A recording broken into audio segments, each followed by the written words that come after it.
the symbols themselves are really doorways. So they're doorways to information.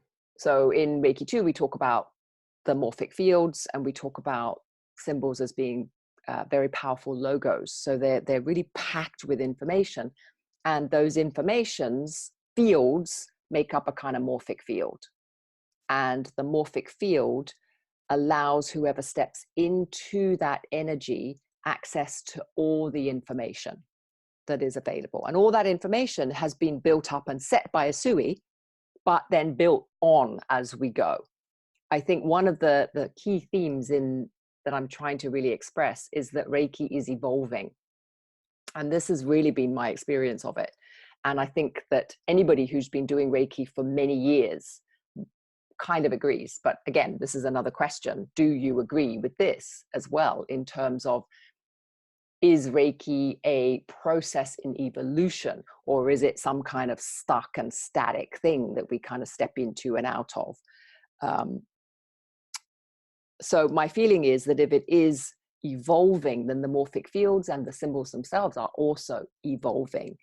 And our ability to step into them gives us like an access to information that we wouldn't normally have on our own. So from that viewpoint, there's kind of like this balance that we have to do with Reiki, in terms of we have our own spiritual journey, which is individual and up to us. And then we have a path that we're following. And that Reiki path has certain guidelines. And I'm not going to say rules, but there are certain tools that we can use in order to make our journey easier. So it's like a tried and tested path. That's the theory. And my feeling is that the more of us that travel that path, the more defined and the easier it is for those that follow us. And again, this is purely from my own experience. Like, I do think that the more people that travel the Reiki path, the stronger the channel seems to be, and the more quickly people come to personal realizations. I'd rather think it that way than think that I was just bloody slow. You know, what took me 20 years to figure out, other people seem to be figuring out in, 20 months, which is really annoying, but there we go.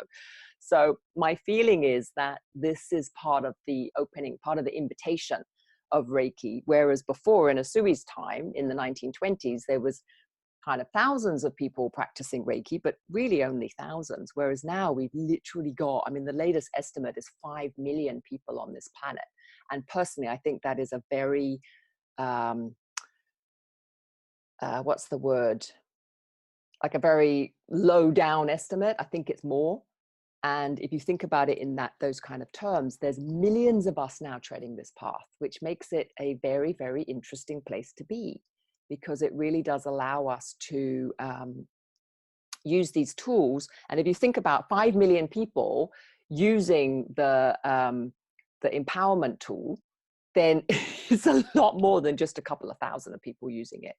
So from that viewpoint, or even millions of people engaged actively in attunements, that's pretty profound, and how does that impact us, and how does that help us when we then step into the attunement process as well?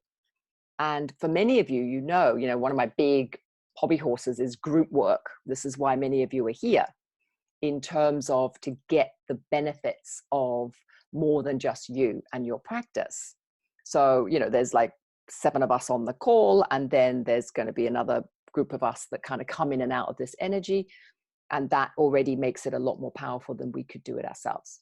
Now, let's extrapolate that into millions, and we're really kind of talking about a fairly massive energetic movement that we can be a part of.